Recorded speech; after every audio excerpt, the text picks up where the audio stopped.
Graça e paz, bom dia, sexta-feira, glória a Deus, estamos chegando a mais um final de semana e para a glória de Deus, o Senhor tem nos direcionado nesses dias, realmente tem nos conduzido através dos seus direcionamentos, tem nos conduzido com o propósito de que tenhamos uma vida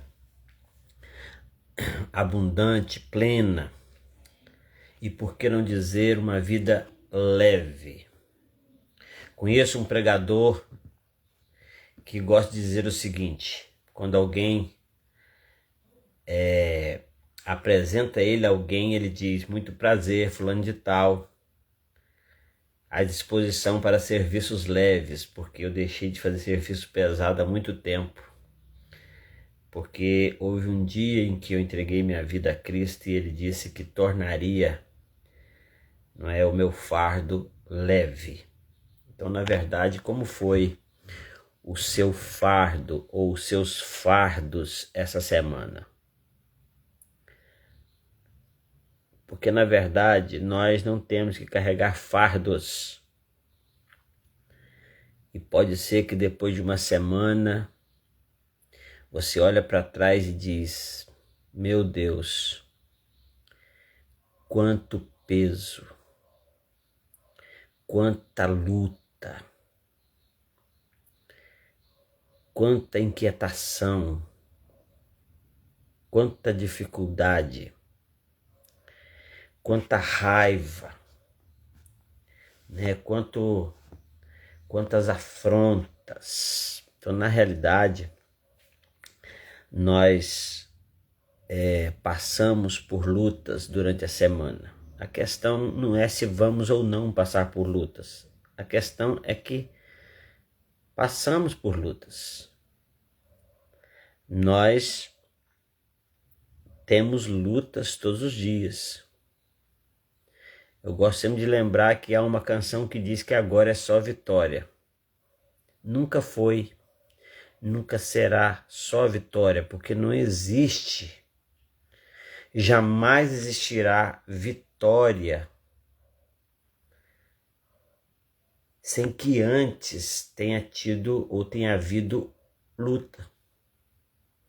Não existe a ideia de vitória sobre vitória, porque a cada intervalo de vitória em vitória há uma luta ou há algumas lutas.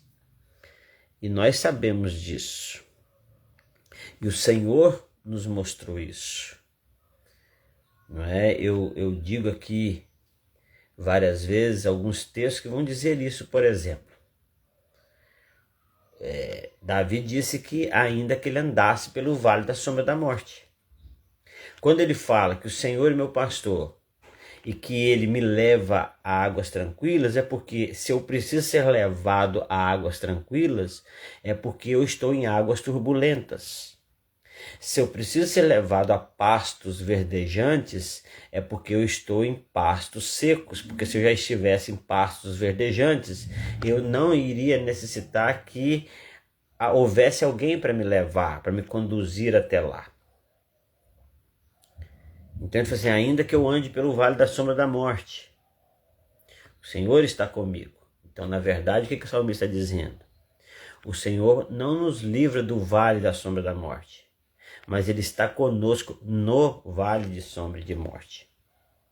Então é preciso que a gente entenda isso para que a gente não se decepcione com a vida e, como disse há poucos dias atrás, não nos decepcionemos até mesmo com Deus, porque às vezes estamos querendo algo de Deus que Ele não prometeu, e não apenas que Ele não prometeu, que Ele não fará. Então, na verdade, o Senhor está conosco. Ele disse que no mundo teríamos aflições. A palavra de Deus vai dizer assim: quando passares pelas águas, elas não te afogarão. Quando passares pelo fogo, você não vai ser queimado. Então não é se por acaso, algum dia, quem sabe, você passar. Não é isso. É quando passar. Ou seja, ou estamos passando ou vamos passar. Então, depois do vale de sombra de morte, tem vitória. Tu estás comigo, a tua vara, o teu cajado me consola e preparas uma mesa perante mim na presença dos meus inimigos. Depois da água e do fogo, tem a promessa da presença do Senhor. Você não precisa temer. Quando passares, elas não te afogarão. Quando passares pelo fogo, ele não te queimará. A realidade é essa. Nós vamos ver que Jesus diz assim: no mundo vocês terão aflições, mas tenham bom ânimo, porque eu venci o mundo. Então a verdade é que ao final de uma semana, no último dia útil de uma semana, você que batalhou essa semana, nós que passamos por essa semana por várias situações, a cada dia, mas também a cada dia nós fomos lembrados nessa semana. Nós fomos lembrados nessa semana que nós podemos confiar no Senhor. Nós fomos lembrados nessa semana que nós podemos deleitar no Senhor. Nós fomos lembrados nessa semana que nós podemos entregar o nosso caminho a Ele e Ele fará. Nós fomos lembrados nessa semana que nós, independente do dia da semana, do mês ou do ano, independente de estar de férias, independente de estar de dia de folga, nós podemos descansar no Senhor. Isso é tremendamente maravilhoso. Então nós temos aprendido isso, nós temos sido levados a direcionamentos. Então o que nós devemos lembrar, por exemplo, nós estamos vivenciando alguns direcionamentos que estão contidos aqui no Salmo 37. No Salmo 37. E nós podemos observar que uma das coisas que nós vamos ver na Bíblia quando se trata de vencer as batalhas, de vencer as lutas do dia a dia, e por que não dizer de vencer a nós mesmos, as nossas vontades, as nossas expectativas, a nossa forma de ver as coisas, a nossa forma de nos comportar de acordo com a circunstância. Então, precisamos vencer a nós mesmos. Mas uma das coisas que nós vamos mais ver na palavra do Senhor é que em meio à nossa vida, ao nosso caminhar, porque no nosso caminhar nós vamos passar por todas as intempéries da vida, nós vamos precisar passar. E nós, enquanto isso, a Bíblia nos chama a atenção para alguém maior, para alguém maior que tudo e que todos, para alguém que nós não precisamos simplesmente estar com Ele, estar perto dEle, estar próximo dEle, mas alguém que nós devemos estar nele. A Bíblia vai dizer que o mundo jaz no maligno. Mas a igreja do Senhor, aqueles que buscam a presença do Senhor, estão no Senhor. Então significa que não estão no maligno, não estão nesse mundo que está no maligno. Jesus disse que na sua oração, ele disse para o Pai não nos tirar do mundo, porque o mundo precisa conhecer o Senhor. E a forma principal que o Senhor decidiu que o mundo conheceria a Ele, conheceria a Deus, conheceria a Cristo, é através da sua igreja, através de você, querido irmão, irmã, através da minha vida. Então essa é uma responsabilidade, um privilégio nosso de representar o próprio Deus para a humanidade, diante da humanidade. Como é honroso quando alguém diz: eu queria que você me representasse em tal lugar. Eu fui convidado para um evento, para uma solenidade, e eu gostaria que você me representasse. Algumas vezes passamos por isso. Por exemplo, como pastor de uma igreja, nós representamos toda uma comunidade. E é tão especial quando a gente está num lugar e a gente não está ali, eu não estou ali como o Amarildo, ou mesmo como o pastor Amarildo, estou ali representando a Igreja Batista Cristo Rei, eu estou ali representando a primeira Igreja Batista em Ji-Paraná, eu estou ali representando os batistas no Brasil, em Rondônia. Então, na verdade, eu sou um representante, mas muito além de representar uma comunidade, uma denominação, uma autoridade terrena maior do que eu represento o próprio Deus, eu sou um representante dele onde quer que for. E isso é interessante, porque eu não sou representante do Senhor, você não é, querida irmã, querido irmão, só quando você vai numa solenidade e alguém pede você para orar ou para dar uma palavra. Você é representante quando você está dentro de casa, diante dos nossos filhos, diante dos nossos cônjuges. Nós somos representantes do Senhor quando saímos do nosso quintal, quando saímos na rua. Não é? Nós, quando estamos em qualquer repartição pública, quando nós estamos num supermercado, numa farmácia, quando nós estamos passeando, caminhando, na academia, nós somos representantes do Todo-Poderoso. E é por isso que nós precisamos tomar muito cuidado de não andar segundo o nosso próprio direcionamento, segundo a nossa própria planilha, nossa própria agenda. A gente precisa andar na agenda de Deus. A gente precisa de fazer isso. A gente precisa cuidar dessa questão. De que, independente do lugar onde estivermos, Jesus disse assim: ide e anunciai, ide pregai o evangelho.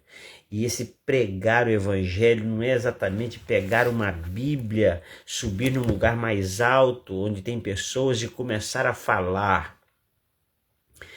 E outra coisa, esse ide não é simplesmente você fazer uma mala, ir para outra nação, ir para outra cidade, para outro estado, com o propósito de abrir uma igreja e pregar. Não, o que está dizendo é que enquanto indo, enquanto vivendo, enquanto nesta vida, como que passa rápido e nós vemos o tempo se esvair e a nossa vida caminhar para o fim. Nós começamos a morrer no dia que nascemos, porque nós começamos a vivenciar os anos e a cada ano que passa. Então, na realidade, a vida nós precisamos da direção de Deus, porque jamais alguém diria: me represente, e eu chegaria lá e dizer assim: não, eu não estou representando ninguém, eu estou me representando. Então, na verdade, quando Jesus diz ide, ele está falando enquanto você for. Esse é um direcionamento. Enquanto viver, testemunhe, honre o Senhor seu Deus.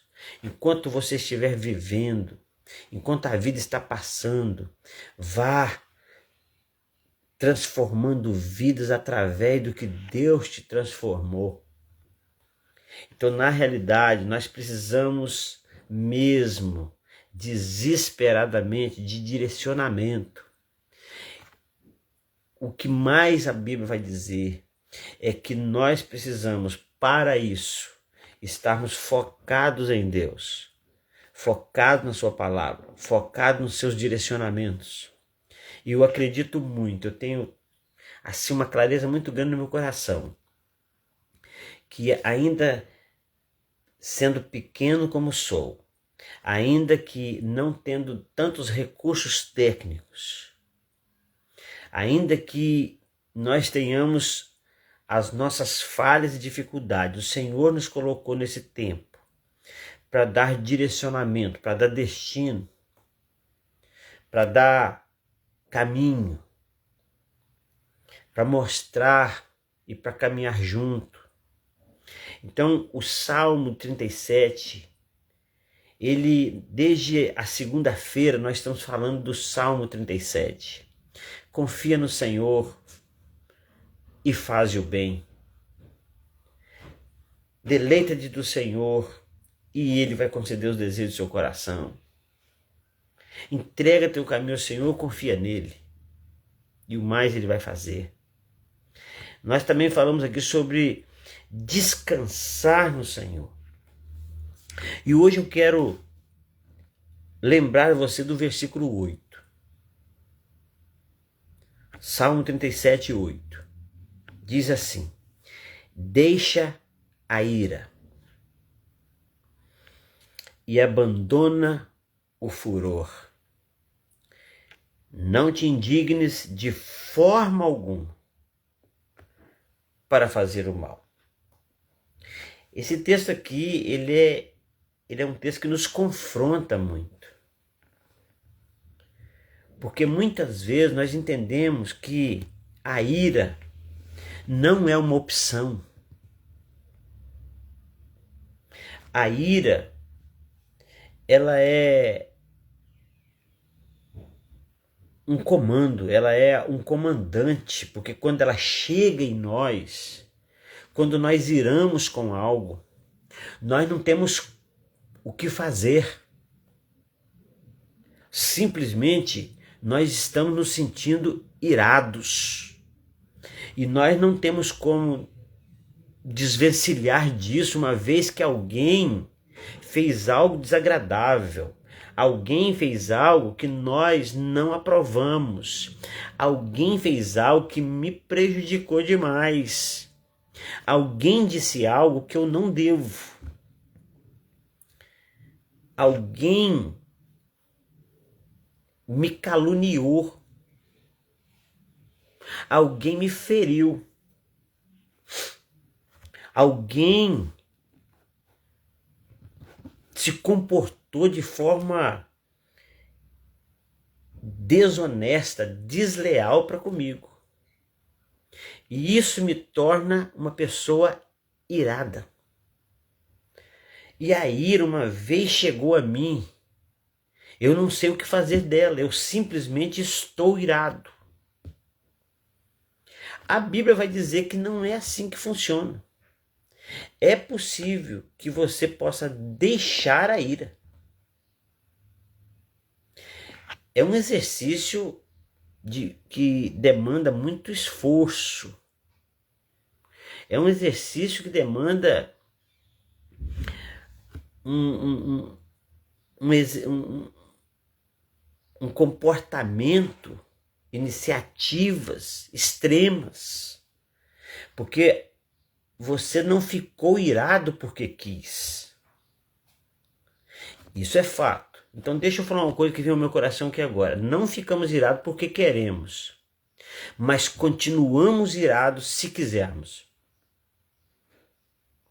Guarde essa frase. Não decidimos a que momento, a que hora, ou se vamos ou não ficar irados.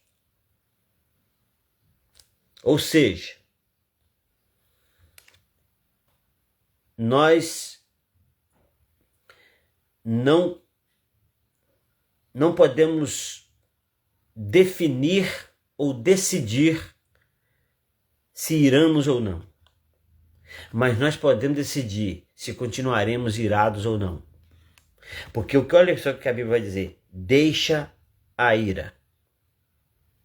Abandona o furor. Por que deixa a ira e abandona o furor?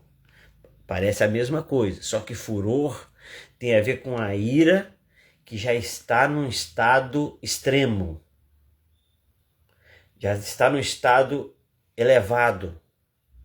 E às vezes nós entendemos que a ira, enquanto no início eu ainda tenho como deixar até, mas se ela passou disso, ela se tornou um furor, eu não tenho mais como dominá-la.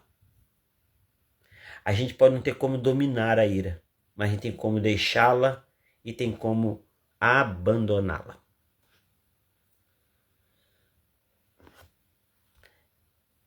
Isso é um exercício que ao mesmo tempo demanda muito esforço, mas também que, se você for analisar, não é complicado fazer isso. Olha só, Paulo disse que nós podemos controlar nosso pensamento, por exemplo. Se nós podemos controlar pensamento, nós conseguimos controlar sentimento. E se nós conseguimos controlar sentimento, nós conseguimos controlar nossa fala,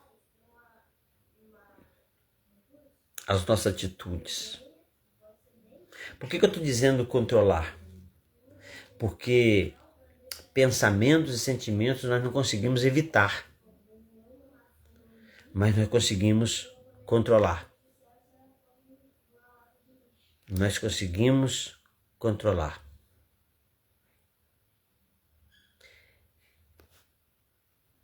É preciso que a gente entenda isso. Acho que foi a frase que eu postei esses dias. Pensar é inevitável. Controlar o pensamento é necessário. Irar-se é inevitável. Deixar a ira é necessário. E aqui o direcionamento de hoje é exatamente esse. Deixa a ira. Você pode fazer isso. Há um texto na Bíblia que fala assim: não vos vingueis a vós mesmos, amados, mas dai lugar à ira, porque minha é a vingança, diz o Senhor. Sabe por que o Senhor diz que nós podemos deixar a ira e abandonar o furor? Porque Ele está cuidando. Porque Ele está assumindo aquela ira que eu tenho. Porque o Senhor pode controlar isso. O Senhor pode eliminar isso. Porque, biblicamente, até o Senhor se ira. Na verdade, diz a Bíblia que o Senhor se ira todos os dias, constantemente. E eu sou prova disso. Eu sou prova de que Deus se ira todos os dias. Porque eu provoco a ira de Deus. Eu sou pecador. Eu erro. E mesmo assim, o Senhor não lança sobre nós a sua ira. Mesmo assim, o Senhor nos perdoa. E mesmo assim, Ele está conosco. Anda conosco, ainda que nós o iremos, ainda que nós o provoquemos a ira, ainda que nós não mereçamos o perdão, o Senhor perdoa, e não só perdoa, mas continua desejando um relacionamento conosco, nós que o provocamos a ira todos os dias. Será que eu sou melhor do que ele para dizer: eu não vou abandonar minha ira porque a minha ira é justa? Quantos de nós entendemos que a ira é justa? Eu estou irado porque alguém me provocou a ira, porque alguém fez alguma coisa. Então, qual que é o direcionamento? Como deixar a ira e abandonar o furor? Olhando para Cristo, olhando para Deus. Certa vez, Josafá disse, me parece que segundo Crônicas 12, 20, verso 12, ele vai dizer: não sabemos o que fazer. Isso aí, segundo Crônicas 20, 12, Ele diz assim: ah, nosso Deus, porventura não os julgarás, porque em nós não há força perante essa grande multidão que vem contra nós.